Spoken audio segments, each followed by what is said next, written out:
حضرات، اب ان کے بعد میں انجمن کی اگلی کڑی جناب مولانا محمد ثاقب صاحب کو مدارس کی افادیت و اہمیت کے عنوان پر لب کشائی کرنے کے لیے مدعو کر رہا ہوں۔ موصوف تشریف لائیں اور مدارس کی افادیت و اہمیت کے بارے میں خطاب فرمائیں۔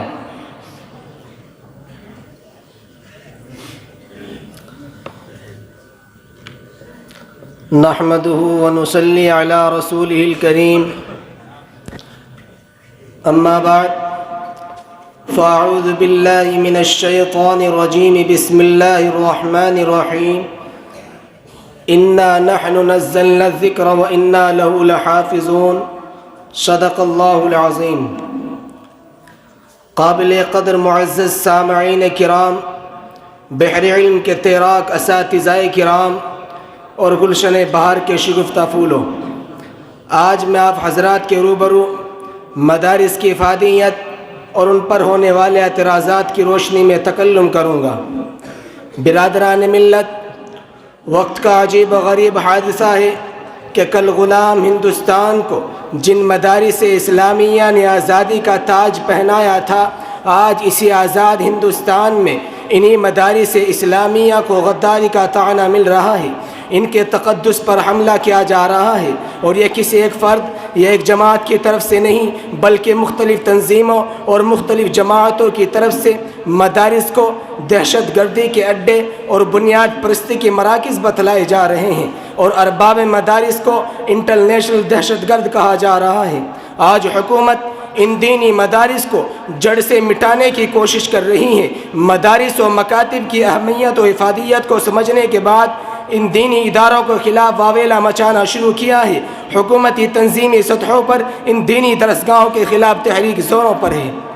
برادران ملت، میں یہ بات واضح کر دینا چاہتا ہوں، اگر یہ مدارس نہیں رہے، اگر ایمان و یقین کے روشن مینارے نہیں رہے، رشد و ہدایت کے سرچشمے نہیں رہے، اسلام کے مستحکم مضبوط قلعے نہیں رہے، تو رب کعبہ کی قسم، یہ دیش کے دشمن، یہ دین کے دشمن اسلام کے پروانوں کو جس سانچے میں چاہیں گے ڈال لیں گے، جس رنگ میں رنگنا چاہیں گے رنگ لیں گے، جو بات منوانا چاہیں گے منوا لیں گے، جو کلمہ پڑھوانا چاہیں گے پڑھوا لیں گے۔ پھر کیا ہوگا؟ ایمان و یقین کی قندیلیں بجھ جائیں گی، توحید اور رسالت کی شمع افسردہ ہو جائیں گی، اللہ کی عبادت اور رسول اللہ کی اطاعت و غلامی کا نشہ اتر جائے گا، دینی افکار و خیالات کا خاتمہ ہو جائے گا، اسلامی تہذیب و تمدن کے آثار مٹ جائیں گے، سرزمین ہند سے اسلام کا خاتمہ ہو جائے گا اور امت مسلمہ کا نام و نشان مٹ جائے گا۔ برادران عزیز، دل زخموں سے چور چور ہو جاتا ہے جب لوگ پوچھتے ہیں کہ مدارس نے دنیا کو کیا دیا۔ ارے میں انہیں آگاہ کر دینا چاہتا ہوں، وہ کان کھول کر سن لیں کہ ہمارے مادر علمی نے ایسے سپوتوں کو جنم دیا ہے جنہوں نے ہر میدان میں انقلاب برپا کر دیا۔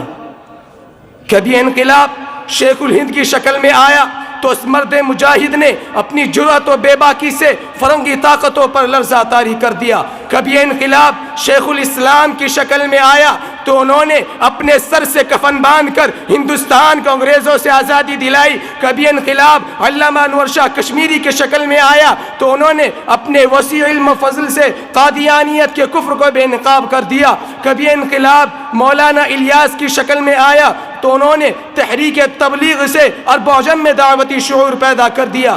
کبھی انقلاب حکیم الامت کی شکل میں آیا تو انہوں نے اپنی ہزاروں کتابوں سے باطل کے پروپیگنڈوں کو ریزہ ریزہ کر دیا۔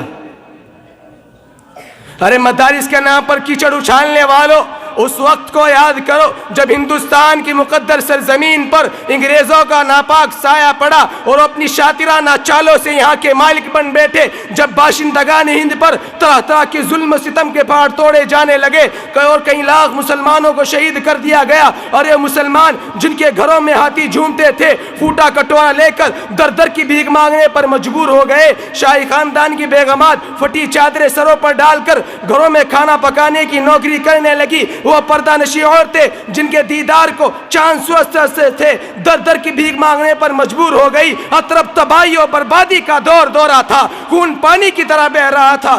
گلی کوچوں میں ناشے اس طرح پڑی تھی کہ درندے اور پرندے دیندار نوشتے اور کھسوٹتے تھے، اور پورا ہندوستان غلامی کی زنجیروں میں مقید ہو چکا تھا اور آزادی کہیں نظر نہیں آ رہی تھی۔ ایسے موقع پر انہی مدارس والوں نے ہندوستان کو آزادی دلائی، ہندوستان میں امن امان کا پرچم لہرایا، ہندوستان کو سونے کی چڑیا بنایا، ہندوستان کو انگریزوں سے چھڑایا۔ آج انہی مدارس کو دہشت گردی کے اڈے کہا جاتا ہے، انہی علماء کرام کو برا بلا کہا جاتا ہے۔ ارے میں پوچھنا چاہتا ہوں، یہ علماء ربانی کہاں سے آئے؟ یہ محبان وطن کہاں سے آئے؟ ارے انہی مدارس کی دین ہے، انہی مدارس کی خاک سے علماء اٹھے، حفاظ اٹھے، دین کے داعی اٹھے، اولیاء اللہ اٹھے، اشفیاء اٹھے، پوری دنیا میں گئے، مشرق میں گئے، مغرب میں گئے، شمال میں گئے، جنوب میں گئے، ملک در ملک گئے، شہر در شہر گئے، گاؤں در گاؤں گئے، کوچہ در کوچہ گئے۔ جن راہوں پر گزرے ان پر ہدایت کے پھول کھلے، جن خطوں میں ٹھہرے وہاں سے علم عرفان کے چشمے پھوٹے، جن علاقوں میں فروکش ہوئے وہاں سے رشد و ہدایت کا سورج طلوع ہوا۔ ارے باشندگان ہند، تم ناسی بن چکے ہو، تم غدار بن چکے ہو، تم ظالم بن چکے ہو۔ اگرچہ تم نے اپنی تاریخ کو بلا دیا، لیکن ہمیں اپنے آباء و اجداد کی تاریخ یاد ہے، ہمیں مدارس اور اہل مدارس کا کردار یاد ہے۔ ہم تمہیں بتائیں گے کہ مدارس نے دنیا کو کیا نہیں دیا۔ ارے ہاں، مدارس نے دنیا کو بے ضمیری، ابن الوقت اور ایمان فروشی نہیں دی۔ مدارس نے دنیا کو خود غرضی اور مفاد پرستی نہیں دی۔ مدارس نے دنیا کو بے حیائی اور بے شرمی نہیں دی۔ مدارس نے دنیا کو حرام خوری اور شراب نوشی نہیں دی۔ مدارس نے دنیا کو بزدلی و پست حوصلگی کا سبق نہیں پڑھایا۔